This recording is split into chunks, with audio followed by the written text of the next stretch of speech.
نقطے شروع میں صرف ایک پوائنٹ رکھنا چاہوں گا، اور یہ پوائنٹ چونکہ ٹرینڈنگ میں ہے تو اس لیے اس پر بات کرنا ضروری اس معنی اگر ہو جاتا ہے کہ ہمارے مسلمان بھائی ذرا جلدی پریشان ہو جاتے ہیں کہ یار یہ کیا ہو رہا ہے. تو وہ پوائنٹ جو ہے وہ ایک مووی ٹریلر کو لے کر ہے کہ جس کو سوشل میڈیا کے اوپر کافی آج کل پھیلایا جا رہا ہے. میں اس پر بات کرنے سے پہلے میں اسٹیج پر لے رہا ہوں عاطف ریان صاحب کو. عاطف ریان صاحب السلام علیکم ورحمۃ اللہ وبرکاتہ. جی حضرت وعلیکم السلام، اور میری طرف سے بھی آپ کو بھی اور تمام سننے والے ناظرین کو جو پیار بھرا سلام. اچھا، یہ بتائیں کہ یہ جو مووی کا ٹریلر ریلیز ہوا ہے اس کا نام کیا ہے؟ جی حضرت پہلے سننے میں آ رہا تھا اس کا نام تھا کہ ہم دو ہمارے 12، لیکن بعد میں اس کا نام کر دیا گیا کہ ہمارے 12. اچھا، صرف یعنی ہم دو ہٹا کے ہمارے 12 کر دیا گیا. اوکے. سننے اچھا، میں میں نے یہ ٹریلر ٹویٹر پر کسی نے ٹویٹ کی تھی تو اس پر دیکھا تھا، اور اس میں ایک آدمی کو دکھایا گیا کہ وہ اسپیچ دے رہا ہے. اور اچھا، یہ ایک نالج اسلام صاحب بھی آ گئے ہیں. السلام علیکم ورحمۃ اللہ. تو وہ وعلیکم السلام. تو وہ اسپیچ دے رہا ہے، اور اسپیچ میں گویا کہ اس کو دکھایا گیا کہ کسی مسجد کا امام ہے یا اسکالر ہے، اور وہ قرآن کریم کی سورہ بقرہ کی ایک آیت پڑھ رہا ہے کہ نساؤکم حرث لکم فأتوا حرثکم انا شئتم، کہ تمہاری عورتیں تمہاری کھیتیاں ہیں تو تم اپنی کھیتیوں میں اس نے ایک لفظ کا اضافہ کیا، وہ لفظ جو ترجمے میں موجود نہیں ہے، کہ اپنی مرضی سے جس طرح چاہے آؤ. اپنی مرضی سے اس کے اندر اس نے اس لفظ کا اضافہ کیا. اور اس کے بعد پھر اس ٹریلر میں دکھایا گیا ہے کہ وہ ایک مرد ہے جو عورتوں کو مار رہا ہے، پیٹ رہا ہے اور دھمکیاں دے رہا ہے وغیرہ وغیرہ اس طرح کا. مطلب یہ کہ آپ اس کو یہ کہہ سکتے ہیں کہ ایک pure Islamophobic, perfect Islamophobic movie ہے. نہیں، I would say perfect. Typical چلے چلے صحیح ہے. ہاں تو خیر. اچھا، اس میں کیا ہے مسئلہ کہ میں نے جب اس ٹریلر کو دیکھا تو مجھے کوئی اس سے تشویش لاحق نہیں ہوئی. یعنی ایسا نہیں ہوا کہ یار یہ کیا ہو گیا، یار یہ کیا کر رہے ہیں، یہ تو بڑا مسئلہ ہو جائے گا، اس سے کچھ لوگ متاثر ہو جائیں گے. اس کی یہ چیز میرے تھاٹ میرے ذہن میں 0.1 سیکنڈ کو بھی نہیں آئی ہے. اور میں یہی چاہوں گا کہ جو مسلمان حضرات ہمارے دین کے لیے فکر مند ہیں وہ اس طرح کی جو ٹریلرز ہیں یا موویز ہیں ان کو دیکھ کر، اس طرح کی ویڈیوز دیکھ کر یہ تھاٹ ذہن میں لانا بالکل چھوڑ دیں. اس کی دو وجہ ہیں. اس کی پہلی وجہ تو یہ ہے کہ اسلام اللہ سبحانہ و تعالیٰ کا نازل کردہ دین ہے. یہ میری اور آپ کی بنائی ہوئی کوئی آئیڈیالوجی یا کوئی تھاٹ پروسیس نہیں ہے. میرا اور آپ کا بنایا ہوا کوئی پروجیکٹ ہوگا، یا کوئی مان لیجیے ہم نے کوئی امپائر کھڑا کیا، کوئی بلڈنگ کھڑی کی، کوئی بزنس کھڑا کیا. اب اس کی ریپیوٹیشن کے اوپر اگر کوئی سوال اٹھاتا ہے نا تو پھر ہمیں فکر لائق ہوتی ہے کہ یار ہمیں اس کی ریپیوٹیشن کو پروٹیکٹ کرنا ہے، چونکہ یہ ہماری محنت سے کھڑا کیا ہوا ایک پروجیکٹ ہے. لیکن اسلام تو دین ہے، اور وہ دین میرے اور آپ کا، میرا یا آپ کا محتاج نہیں ہے. وہ اللہ سبحانہ و تعالیٰ کا نازل کردہ دین ہے، اور جس کی حفاظت کی ذمہ داری اللہ سبحانہ و تعالیٰ نے خود ہی لے رکھی ہے. وہ ہمارے اوپر ڈیپینڈ نہیں کرتا ہے. ہمیں استعمال کرتا ہے اللہ تعالیٰ، وہ ایک الگ بات ہے. ظاہر ہے کہ دین ہمارے لیے ہے تو، لیکن ہمارے اوپر موقوف اور ڈیپینڈنٹ نہیں ہے. تو جب یہ بات ہے تو کوئی کتنا ہی دین کو بدنام کرنے کی کیوں نہ کوشش کر لے، دین بدنام ہو جائے یہ ممکن نہیں ہے، یہ پاسبل نہیں ہے. اچھا، ایک تو پوائنٹ ذہن میں ہمیشہ یہ رکھنا چاہیے، یہ متاثر اس سے نہ ہوا جائے. دوسری چیز جو ذہن میں رکھنی چاہیے ہمیشہ وہ یہ کہ اس طرح کی جو بی گریڈ سے بھی بلکہ ڈی گریڈ اور بلکہ ایف گریڈ جو فلمیں ہوتی ہیں ان کے جو ٹارگٹ آڈینس ہیں وہ کون ہیں. مجھے ایک بات بتائیں کہ جب یہ فلم ریلیز ہوگی کہیں بھی ہوگی، چاہے وہ کسی آن لائن پلیٹ فارم پر ہو جیسے نیٹ فلکس وغیرہ ہے، یا وہ کسی مووی تھیٹر میں ہو، تو کچھ نہ کچھ تو بندے کو اگر وہ تھیٹر میں ہے تو ظاہر ہے کہ اس کو ٹکٹ خرید کے جا کر دیکھنا ہوگا، اور اگر نیٹ فلکس کا سبسکرپشن اس کے پاس ہے تو چلو اس فلم کے لیے الگ سے اس کو پیسے نہیں دینے، ٹائم تو لگانا ہی پڑے گا. 2-2.5 گھنٹے کی تو مووی ہوگی ہی. اب یہاں پر سوال یہ ہے کہ جو بالکل معاشرے کی نچلی سطح کا طبقہ ہے، بالکل نچلی سطح کا، یعنی مثلا یہ وہ طبقہ ہے کہ جس کا کام صرف گٹر صاف کرنا ہے، مثلا وہ طبقہ ہے، تو وہ تو آلریڈی مسلمانوں کو برا سمجھتا ہے. یعنی یہ جو میں نے گٹر کا لفظ بولا نا، یہ مینٹل اعتبار سے بولا، یعنی اس کا کام بس وہ گٹر میں ہی ہے، وہ گٹر میں پیدا ہوا، وہ گٹر میں ہی پروان چڑھا، وہیں اس کو مرنا ہے، وہیں اس کی موت آنی ہے. تو یہ جو مینٹلی جن کا ذہن گٹر ہوتا ہے، دراصل ان کے بارے میں کہہ رہا ہوں، اور ایک بڑی تعداد ہے ایسے نوجوانوں کی، تو وہ تو پہلے ہی مسلمانوں کو یا اسلام کو برا سمجھتے ہیں. تو ایسی کون سی نئی بات ان کو مل گئی؟ رہی یہ بات کہ جو عام طبقہ ہے غیر مسلموں کا، کہ جو ذرا سا کچھ انٹلیکچوئل لیول اس کا ہے، کچھ نہ کچھ تعلیمی صلاحیت ہے، کچھ نہ کچھ وہ پڑھا لکھا ہے، وہ اس طرح کی موویز سے متاثر اس لیے نہیں ہوگا کہ چونکہ اس میں کوئی انٹرٹینمنٹ اس کے لیے نہیں ہے. بھائی آدمی فلم کیوں دیکھتا ہے؟ انٹرٹینمنٹ کے لیے دیکھتا ہے. میں سمجھتا ہوں کہ جس طریقے سے اس ٹریلر میں عورتوں کے اوپر ظلم دکھایا جا رہا ہے، تشدد دکھایا جا رہا ہے، ایک مذہب کے لوگوں کو دکھایا جا رہا ہے، تو اس میں کسی شخص کو ایک سائیکوپیتھی ہو سکتا ہے کہ جس کو اس میں انٹرٹینمنٹ نظر آئے. اگر اچھا وہ حضرت، اس میں ایک بات جی اور ایڈ کر دوں. آپ دو باتیں اور اس میں ذکر کی گئی ہیں کہ ایک جی یہ کہ عورت کو جو ہے وہ انکار نہیں ہے اگر وہ حمل کی حالت میں بھی ہے، اور مرد جو ہے اس کا شوہر جو ہے اسے میں بلائے. اس پر بات کروں گا. جی جی جی جی میں اس پر ٹھیک ہے بات کروں گا. ٹھیک. تو اس میں جو ہے انٹرٹینمنٹ دور کہیں نہیں ہے. حبیب ندوی صاحب کے 2 اکاؤنٹ آ رہے ہیں، کوئی دوسرا ہے کیا؟ تو اس کو ذرا سے دیکھ لیں. اچھا، تو میں یہ دعوے کے ساتھ کہہ سکتا ہوں کہ اس مووی کا جو مقصد ہے وہ صرف اور صرف یہ ہے کہ کچھ دن کے لیے ایک اٹینشن، اور وہ اٹینشن دینے والے کون ہیں؟ وہ مسلمان ہی ہوتے ہیں. لیکن اگر اس مووی کو پیورلی اس مقصد سے بنایا گیا ہے کہ اس سے کچھ پیسے جنریٹ کیے جائیں، تو اس کو فلاپ ہونا ہی ہے، یہ طے ہے. چونکہ اس سے پہلے جتنی بھی فلمیں مسلمانوں کے یا اسلام کے خلاف بنائی گئی ہیں وہ فلاپ ہی ہوئی ہیں.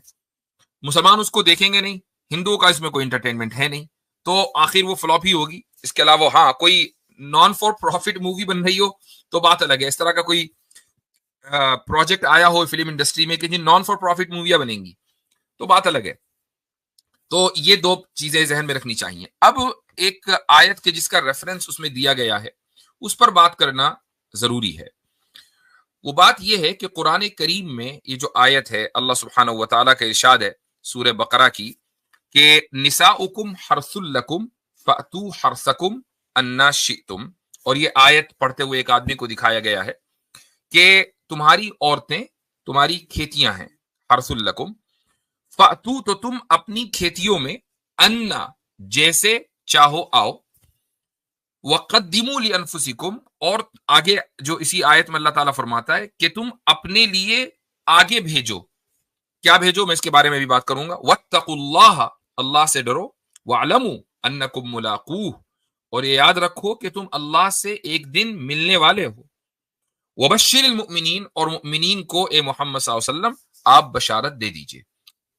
اب یہاں پر یہ جو آیت ہے اس کا جو پہلا حصہ ہے، اس کے 2 حصے ہیں. پہلا حصہ ہے کہ تمہاری عورتیں تمہارے لیے کھیتیاں ہیں.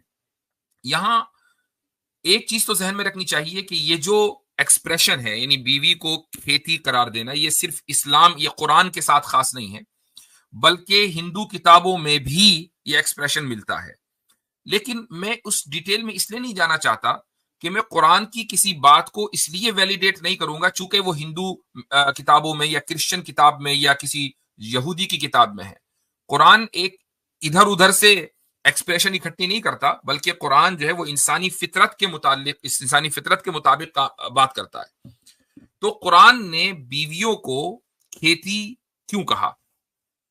اس کی وجہ یہ ہے کہ ایک انسان، جب سے انسانی تاریخ ہمیں معلوم ہے، اور اس سے پہلے بھی چلے جائیں، اگر آپ ایوولوشنری بایولوجی پر یقین رکھتے ہیں، تو ایک مرد اور عورت کا آپسی ملاپ صرف اسی لیے ہوتا تھا، یعنی جو فطرت میں ہمارے ہے مرد اور عورت کا آپسی ملاپ، یہ اس لیے ہے کہ ہماری نسل آگے بڑھے. ہاں اگر یہ شہوت نہ ہوتی ایک مرد اور عورت کے اندر تو یہ ملاپ کبھی نہ ہو سکتا تھا. یعنی یہ شہوت کا ہمارے اندر موجود ہونا یہ بھی دراصل اسی نسل کو بڑھانے کے لیے. تو الٹیمیٹ جو گول ہے، جو مقصد ہے، وہ ہے نسل کو بڑھانا، اولاد حاصل کرنا. یہ ہے ایک مرد اور عورت کے آپس میں ملنے کا مقصد. اچھا، جس طریقے سے ایک آدمی ہے، اگر اس کی ایک زمین ہے، اس زمین میں وہ روزانہ جاتا ہے، روزانہ چکر لگا کر آ جاتا ہے، اور کوئی فارمنگ نہیں کرتا، کوئی محنت نہیں کرتا، کوئی مشقت نہیں کرتا، اس زمین کو سیراب نہیں کرتا، پانی نہیں ڈالتا، کچھ نہیں کرتا، بس وہاں گیا، اس نے پورے دن چکر لگائے اس زمین کے. مثلا اگر اس زمین کے پورے چکر لگانے میں 8 گھنٹے لگتے ہیں تو 8 گھنٹے وہ چکر لگاتا رہا، اور اس کے بعد گھر آ کے سو گیا، اور یہ مان کے چل رہا ہے کہ بھائی اس زمین سے اب مجھے بہت فائدہ ہونے والا ہے، یہ جو آگے سیزن آ رہا ہے نا، اس سیزن میں تو میرے وارے نیارے ہو جائیں گے، میں اتنے فارمنگ پروڈیوس بیچوں گا. تو obviously بات ہے کہ اس کا کوئی فائدہ اس کو رتی کا نہیں ہونے والا. لیکن اگر وہ اس نیت سے جاتا ہے کہ مجھے اپنے گھر والوں کو پالنا ہے، اپنے گھر والوں کو سپورٹ کرنا ہے، تو وہ 8 گھنٹے محنت کرتا ہے، پانی ڈالتا ہے، سینچائی کرتا ہے، فارمنگ کرتا ہے، پلاؤنگ کرتا ہے، یہ سارے کام کرتا ہے، اور اس کے بعد پھر وہ ایکسپیکٹیشن اس کی ہوتی ہے کہ بھائی یہ زمین جو ہے مجھے دانا دے گی، غلہ دے گی، اناج دے گی، جو اناج میں مارکیٹ میں بیچوں گا یا میں اپنے گھر میں کھاؤں گا. تو اب یہ جو اس کا اس زمین کے تعلق سے پرسپشن ہے یا نظریہ تصور ہے، یہ بالکل ٹھیک ہے، اس میں کوئی حرج نہیں ہے. ایک آدمی ایک عورت سے شادی کرتا ہے، اور شادی وہ اس لیے کرتا ہے کہ بس وہ اپنی شہوت پوری کرے گا، اپنی نفسانی خواہش کو پوری کرے گا، اس کو اولاد نہیں چاہیے. یعنی ہسبینڈ اینڈ وائف دونوں اس بات پر ایگری کر لیتے ہیں کہ اولاد ہونے ہی نہیں دیں گے، صرف اور صرف نفسانی خواہش پوری کریں گے. ہو سکتا ہے کہ یہ سلسلہ 1 سال چلے، 2 سال چلے، 4 سال چلے، 10 سال چلے. ایک وقت آئے گا کہ یہ ایک نیچرل چیز ہے کہ انسان کی شہوت کے اندر کمی ہونا شروع ہو جاتی ہے، مرد میں بھی اور عورت میں بھی. تو جب دونوں کی شہوت ختم ہو جائے، اور اب آپس میں ساتھ میں رہنے کا کوئی مقصد ہے نہیں، چونکہ اولاد کے لیے تو کبھی انہوں نے کوشش کی نہیں تھی، تو آخر کیوں وہ ایک دوسرے کے ساتھ رہیں گے؟ وہ پھر کسی کے بھی ساتھ رہ سکتے ہیں. وہ کیا چیز ہے جو دونوں کو بائنڈ کر رہی ہے؟ وہ بائنڈ کرتی ہے اولاد. تو اسی لیے اولاد اور نسل کو بڑھانے کی جو خواہش ہے وہ انسان کے اندر فطری طور پر ہے. جس طریقے سے ایک زمین غلہ دیتی ہے، یعنی اور یہ غلے سے انسان اپنا وجود باقی رکھتا ہے، یعنی جب آپ کھانا کھائیں گے تو زندہ رہیں گے، تو ایسے ہی ایک عورت سے انسانیت کا وجود باقی ہے. یعنی یہ عورت کے لیے توہین آمیز الفاظ نہیں ہے، بلکہ یہ عورت کے لیے اس سے زیادہ معزز الفاظ نہیں ہو سکتے کہ جیسے اللہ تعالیٰ کی بنائی ہوئی زمین انسانیت کے بقا اور اس کے سروائیول کا ذریعہ ہے، کہ زمین جب اناج دیتی ہے تو انسان کھا کے زندہ رہتا ہے، ایسے ہی اللہ تعالیٰ کی بنائی ہوئی یہ عورت، یہ جو مخلوق ہے، یہ انسانیت کے بقا کا ذریعہ ہے. تو اگر آپ اس کو جو اس کی جو تشبیہ کی جو خوبصورتی ہے اس کو سامنے رکھیں گے نا، تب آپ کو اندازہ ہوگا، اپریشیٹ کریں گے کہ یہ جو کلام ہے یہ کلام معجز ہے، کہ اللہ تعالیٰ نے ایسا لفظ استعمال کیا کہ جس سے اس عورت کی عزت میں، اس کی توقیر میں، اس کے احترام میں اضافہ ہوتا ہے، اس کی توہین نہیں ہوتی. ہوتا کیا ہے کہ ہمارے دور میں، جس دور میں ہم جی رہے ہیں، اس دور میں فیمنزم نے عورتوں کے، مردوں کے مائنڈ کو کرپٹ کر دیا ہے، اور وہ اس طریقے سے کہ عورتوں کو یہ بتا دیا گیا کہ فیملی کو یعنی نرچر کرنا، فیملی کو سنبھالنا، فیملی بڑھانا، اولاد پیدا کرنا، یہ سب چیزیں جو ہیں وہ بیکورڈ ہونے کی دلیل ہیں. آپ کو اگر پروگریسو بننا ہے تو پروگریسو ہونے کے لیے آپ کالج جائیں، پڑھیں، یونیورسٹی جائیں، ڈگری لیں، اس کے بعد آپ جناب کارپوریٹ ورلڈ میں جائیں، وہاں پر مردوں کے شانہ بشانہ کام کریں، اب آپ پروگریسو ہیں، اب آپ کو آپ کا حق مل گیا. لیکن اگر آپ ماں کے رول میں ہیں، اگر آپ بیٹی کے رول میں ہیں، اگر آپ بیوی کے رول میں ہیں، اگر آپ بہن کے رول میں ہیں، اور آپ اپنی اس فیملی کو سپورٹ کر رہی ہیں، تو اب آپ بیکورڈ ہیں. یہ فیمنزم نے عورتوں کے اور کچھ مردوں کے ذہن میں ڈال دیا. تو جب قرآن یہ کہتا ہے کہ تمہاری بیویاں تمہاری کھیتیاں ہیں، اور اس کھیتی کا مقصد یہ ہے کہ تم اولاد ان سے حاصل کرو، تو اس طرح کی جو کرپٹ مائنڈ ہے، جو فیمنزم کی وجہ سے کرپٹ ہو گئے ہیں، ان کے ذہن میں یہ بات آتی ہے کہ اچھا، یعنی قرآن ہمیں صرف ایک بچہ بنانے کی، پیدا کرنے کی مشین قرار دے رہا ہے. تو میں یہ سوال ان لوگوں سے یہ ہے کہ اگر کسی اور طریقے سے بچہ حاصل ہوتا ہو تو ذرا حاصل کر کے دکھا دیں، کسی مشین سے، کسی روبوٹ سے، کسی بھینس سے، بکری سے، کہیں اور سے بچہ حاصل کر کے دکھا دیں. بچہ حاصل ہوتا ہی ہے ایک مرد اور عورت کے ملاپ سے، اور یہ ملاپ قانونی اعتبار سے ہوگا، سوسائٹی کے اعتبار سے ہوگا، مذہبی اعتبار سے ہوگا، تو اس کے اندر خیر و برکت ہوگی. تو اگر اللہ تعالیٰ عورتوں کا جو بنیادی کردار ہے انسانیت کی بقا، اور انسانیت کی بقا اسی وقت ہوگی جب کہ عورت کے ہاں پیدائش ہوگی، اولاد ہوگی، اس اسٹیٹس کو اللہ تعالیٰ عورت کو یاد دلا رہا ہے اس آیت میں نساؤکم حرث لکم میں، تو اس میں حرج کیا ہے؟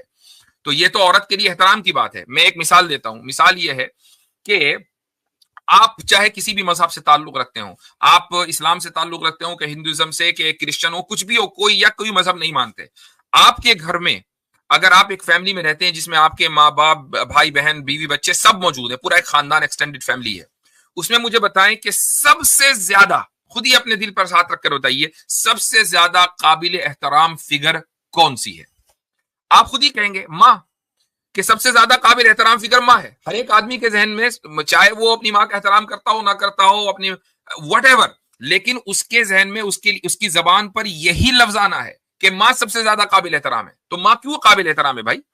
وہ اس لیے قابل احترام ہے نا کہ اس نے آپ کو وجود بخشا ہے. اگر اس نے آپ کو وجود نہ بخشا ہوتا اور آپ کے وجود کا وہ سبب نہ ہوتی اور آپ کو وہ پروان نہ چڑھاتی، آپ کے لیے وہ اپنی راتوں کو نہ جاگتی، تو کیا آپ اس کو یہ اسٹیٹس دیتے؟ یہ فطری طور پر جو آپ اس کو اسٹیٹس دے رہے ہیں سب سے اہم ہونے کا، سب سے معزز ہونے کا، سب سے محترم ہونے کا، وہ اسی لیے دے رہے ہیں نا کہ وہ آپ کے اس دنیا میں وجود کا سبب ہے.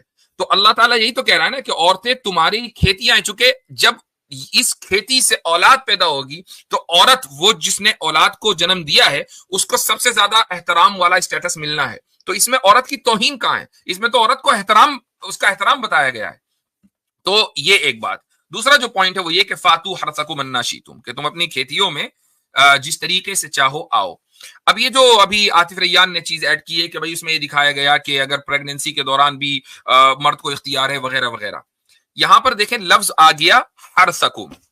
اب ایک عورت اگر آلریڈی پریگننٹ ہے اور اس کا جو شوہر ہے وہ اس سے انٹرکورس کرتا ہے، اور مثلا اس انٹرکورس سے پریگننسی کے اوپر فرق پڑتا ہے، ہو سکتا ہے کہ بچہ جو حمل ہے وہ ضائع ہو جائے، تو کیا وہ عورت پھر حرث رہے گی؟ جو حرث لفظ ہے وہ ہے ایسی زمین کے جو فرٹائل ہو، جس سے اولاد پیدا ہو رہی ہے. تو اولاد پیدا ہونے والی تھی، مرد نے اس کو نقصان پہنچا دیا، تو یہ تو اس کے لیے جائز ہی نہیں ہے. لفظ حرث نے یہ بتا دیا کہ جب مرد اور عورت قریب آئیں تو وہ اس انٹینشن سے آئیں کہ اولاد ہوگی. اگر اس انٹینشن سے آ رہے ہیں تو اس سے زیادہ یعنی پیور ریلیشن کوئی دوسرا نہیں ہے. تو اگر مان لیں ایسے حالات ہو جائیں کہ انٹرکورس ہو اور اس سے اولاد ضائع ہو جاتی ہو، تو یہ تو آیت کے مقصد کے خلاف ہے. لفظ حرث خود بتا رہا ہے کہ ایسی صورت میں انٹرکورس کرنا غلط ہے. ٹھیک ہے. اس کے بعد جو اصل چیز ہے وہ کیا ہے؟ وَقَدِّمُوا لِأَنفُسِكُمْ. لوگ اس آیت کو پڑھتے ہیں لیکن اگلا حصہ نہیں پڑھتے. اگلا حصہ کیا ہے؟ وَقَدِّمُوا لِأَنفُسِكُمْ. اپنے لیے آگے بھیجو. کیا بھیجو؟ اپنے لیے آگے اچھے اعمال بھیجو. کیوں بھیجو؟ کیونکہ آگے تم اللہ تعالیٰ سے ملنے والے ہو. وَاعْلَمُوا أَنَّكُمْ مُلَاقُوهُ. اچھے اعمال بھیجو گے تو اللہ تعالیٰ کا سامنا کر پاؤ گے. اچھے اعمال نہیں بھیجو گے تو اس دن کیا منہ دکھاؤ گے اللہ تعالیٰ کو؟ اب یہاں سوال یہ ہوتا ہے کہ میاں بیوی کے رشتے میں، اور ایسا اس رشتے کو بھی، اس رشتے کی جو موسٹ یعنی سمجھ لیجیے جو انٹیمیسی کا جو پہلو ہے اس کو بیان کرتے وقت اللہ تعالیٰ وَقَدِّمُوا لِأَنفُسِكُمْ اعمال کی بات کیوں کر رہا ہے؟ قیامت کے دن کی بات کیوں کر رہا ہے؟ اس کی وجہ یہ ہے کہ میاں بیوی کا جو یہ تعلق ہوتا ہے، اس تعلق میں بھی خدا کی رضامندی ذہن میں ہونی چاہیے. ایک آدمی کے ذہن میں اگر صرف اور صرف اپنی خواہش کا حصول ہے، نفسانی خواہش کو پورا کرنا ہے، وہ جائز ضرور ہے چونکہ رشتہ جائز ہے، لیکن اس نے اس سے کوئی ثواب نہیں کمایا. اگر اس کو اس جائز خواہش کو پورا کرنے میں ثواب سے بھی دلچسپی ہے تو پھر اپنی نیت کو وہ درست کرے کہ میں یہ کام اس لیے کر رہا ہوں چونکہ ایک تو اللہ تعالیٰ کی طرف سے اجازت ہے، دوسرے یہ کہ مجھے اس نسل انسانی کو بڑھانا ہے، اولاد میرے یہاں ہوگی تو یہ نسل انسانی بڑھے گی، اور میں اس اولاد کی تربیت کروں گا، اچھے انداز سے اس کو ایک اچھا انسان بناؤں گا. تو اگر یہ نیت اس کی ہے اور اس نیت سے وہ ہسبینڈ اینڈ وائف دونوں انٹرکورس کرتے ہیں، تو یہ اس نے ایک جائز کام سے، ایک مباح کام سے جو اس کو اینی وے کرنا ہی کرنا تھا، اس میں بھی اس نے ایک اچھائی کا پہلو دیکھ لیا اور اللہ تعالیٰ کے یہاں وہ ایک نیک عمل کے طور پر رجسٹرڈ ہو گیا. جب وہ اللہ سے ملاقات کرے گا وَاعْلَمُوا أَنَّكُمْ مُلَاقُوهُ، تو اللہ تعالیٰ پھر اس کے بارے میں کہہ رہا ہے وَبَشِّرِ الْمُؤْمِنِينَ، ایسے لوگوں کو، ایسے مؤمنین کو بشارت دو جو ایسے انٹیمیسی کے موقع پر بھی اپنی نیت کو اچھا رکھتے ہیں، وہ نیت کو خراب نہیں ہونے دیتے. یہ ہے آیت کا سمپل سا مطلب. اب اگر کوئی آدمی واقعی اس کی وہ انٹلیکچولی اتنا لو ہے کہ وہ صرف گٹر میں رہتا ہے، گٹر میں پروان چڑھا، وہیں رہا، وہیں پلے بڑھے گا، وہیں مر جائے گا، ایسے آدمی کو اگر مان لیجئے فلم بنانے کا کوئی موقع مل جائے تو آبویسلی یہ بات ہے کہ وہ ان آیتوں کو اور خدا کی اس خوبصورت کلام کو وہ غلط ہی سمجھے گا. کیوں؟ اس کے ذہن میں کیا بھرا ہوا ہے؟ گوبر بھرا ہوا ہے. تو گوبر اگر آپ کے یہاں ذہن میں بھرا ہوا ہو اور بجائے اس کے کہ آپ کے دماغ میں پارٹیکلز ہوں، اس کی جگہ آپ کے دماغ میں گوبر ہو، تو ہر اچھی چیز آپ اسی نظر سے دیکھیں گے. امیجن کریں کہ ایک آدمی نے اگر چشمہ لگا لیا اور چشمہ اتنا کالا ہے کہ وہ ہر چیز کو بلاک کر رہا ہے، تو وہ آدمی اپنے آپ کو سمجھے گا، اور بچپن سے اس کے موت تک کے چشمہ لگا ہوا ہے تو سمجھے گا کہ دنیا کالی ہے، بلکہ وہ اپنے آپ کو اندھا سمجھنے لگے گا، حالانکہ وہ اندھا ہے نہیں. تو ایسے ہی یہ لوگ ہوتے ہیں، ان لوگوں کی مثال ہے. تو کسی اچھی اور خوبصورت ترین چیز کو بدصورت بنا کر پیش کرنا کوئی ان سے سیکھے، لیکن یہ کوئی سلیقہ نہیں ہے، یعنی یہ کوئی اچیومنٹ نہیں ہے. تو یہ چند باتیں ہیں جو آپ حضرات کے سامنے کرنی ہے. تو اس لیے میں تمام لوگوں کو یہ کہنا چاہوں گا کہ اس طرح کی جو موویز یا ٹریلرز یا ویڈیوز ہوتی ہیں اس کو نہ دیکھنے کی ضرورت ہے، نہ اس سے پریشان ہونے کی ضرورت ہے. اور اگر آپ کبھی دیکھ بھی لیں تو کم سے کم پریشان ہرگز نہ ہو، کیونکہ ان موویز سے خدا کے کلام کی خوبصورتی کبھی نہ متاثر ہوئی ہے نہ آئندہ متاثر ہوگی. آج سے پہلے جو میڈیم تھا لوگوں کے پاس وہ تھا کتابیں، یعنی لوگ کتابیں لکھتے تھے، آرٹیکلز لکھتے تھے. تو کیا آپ سمجھتے ہیں کہ آج سے پہلے لوگوں نے اسلام کے خلاف اور قرآن کے خلاف کتابیں نہیں لکھی؟ کیا اس آیت کے اوپر اس سے پہلے اعتراض نہیں ہوا؟ کرسچنز نے، مستشرقین، اورینٹلسٹ نے بڑی بڑی کتابیں لکھ دی بھائی، اور بہت مشہور ہوئی وہ کتابیں.